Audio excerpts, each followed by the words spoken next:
Alam niyo po, bukod sa utang, yung pangalawa na madalas dalhin sa barangay ay yung issue ng paninirang puri. So sa video ito, pag-usapan po natin yung tungkol sa paninirang puri.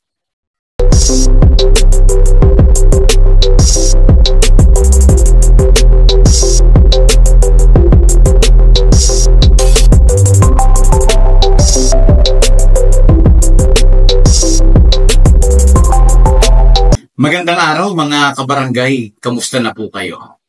So simula po ngayon at sa mga susunod na araw, sa mga susunod na lalabas po natin ng mga videos, atin naman pong pag-uusapan yung mga kaso na sakop ng katarungang pambarangay o yung mga criminal cases na sakop ng katarungang pambarangay. So dito po sa video ito, simulan po natin doon sa oral defamation o slander. Okay.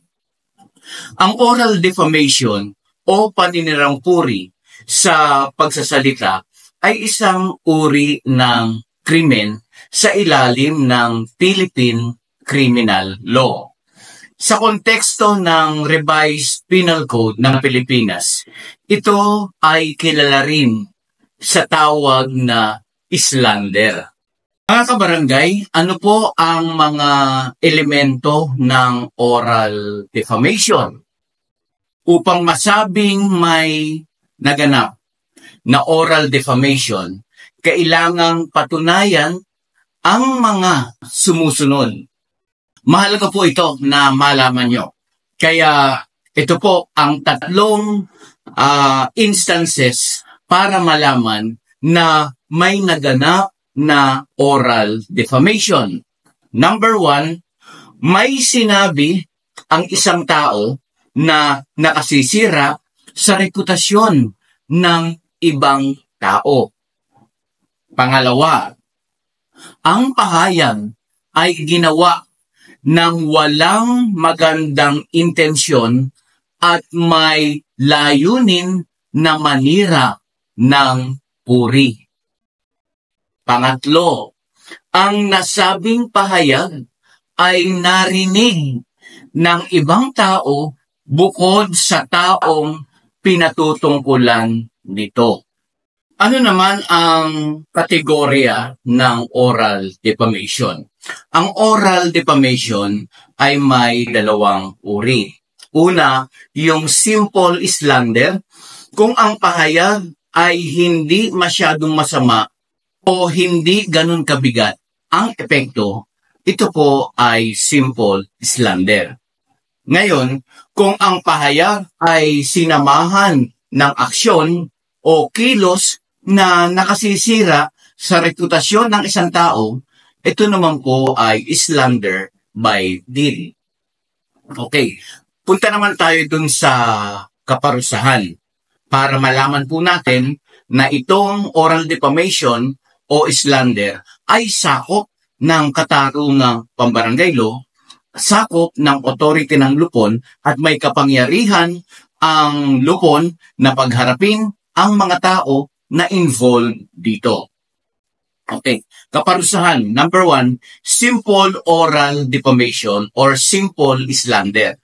Ang parusa po dito ay aresto menor o pagkakakulong mula 1 araw hanggang 30 araw. So, dun pa lang po sa parusang pagkakakulong, alam natin na pasok na sa authority ng lupon.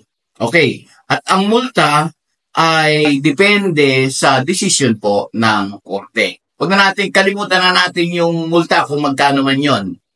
Basta't yung pagkakakulong, alam natin na pasok sa KP. Okay. Number 2, yung grave oral defamation. Ito po yung serious slander. Ang parusa dito ay aresto mayor o pagkakakulong mula 1 buwan at 1 araw hanggang 6 na buwan. So, yung grave oral defamation ay pasok pa rin po sa authority ng lupon. Kaya pwedeng tanggapin sa barangay yung subject matter na iyon. Okay, ang parusa sa oral defamation ay nakasalalay sa bigat ng nagawang kasalanan. Mga kabarangay, bagamat ang subject na itong oral defamation o slander, ay sakop ng katarungang pambarangay. Pag ito po ay idinulog sa inyo, okay? Idinulog sa tanggapan ng punong barangay ang reklamo.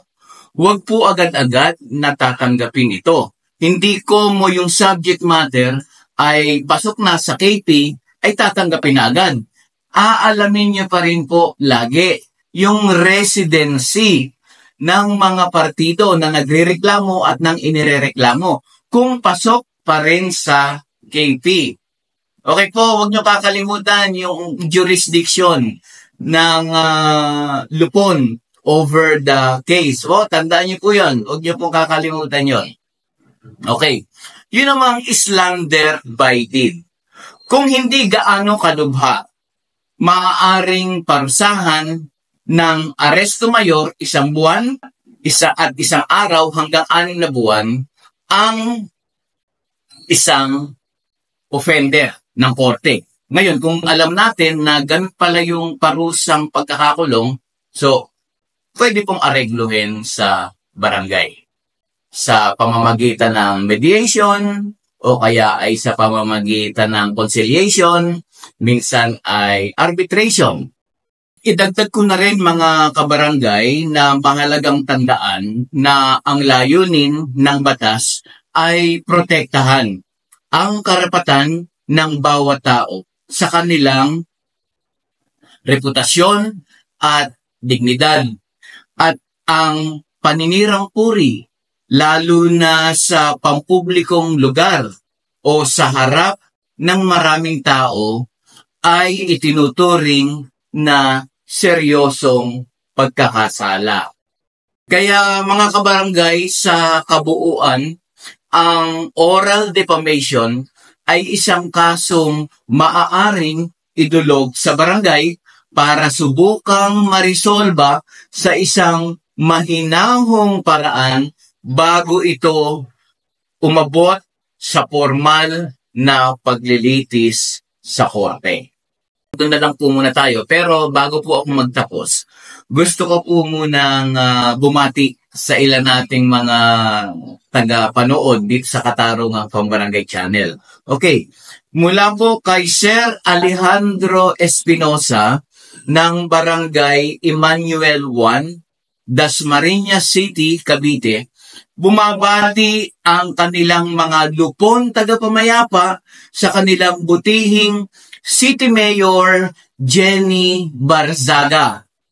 Okay, ito pa po, ang punong barangay Cristino Mabunga ng Boac, Marinduque ay akin po ding binabati ng maligayang panonood po dito po sa Katarungang Pambarangay Channel. Ulitin ko po, kay punong barangay, kay Kapitan Cristino Mabunga ng Boac, Marinduque. Ito pa, kay punong barangay Telma Falses ng Barangay 904, Zone 100 ng Punta Santa Ana, Manila. Kasama ang kanilang mga lupon members na sina Rapi Tolosa, Jeffrey Tagala, Rick Pabros, Raquel Manzano, Don Silueta, Bes Onanad, Hizon Nicolay, Kibral, Happy, mga walang mga walang koma, ako yung nahihirapang magbasa. Ito pa po, dagdag pa si J.M. Mapaye at Edna Cruz. Kumusta po kayo dyan mga kabarangay sa Barangay 904, Zone 100, Punta Santa Ana, Manila. Ito pa po, shout out din kay Rose Deano ng Barangay Ususan, Taguig City. Kumusta po kayo dyan sa Barangay Ususan, Taguig City? At shout out din po kay Lupon Alfredo De Leon at Ulysses Pabustan. Magandang araw po sa inyo mga kabarangay. Kaya hanggang dito na lang po muna ulit tayo mga kabarangay. Salamat po sa patuloy niyong panonood dito po sa Katarungang Pambarangay Channel. Muli, ako po si Jeffrey.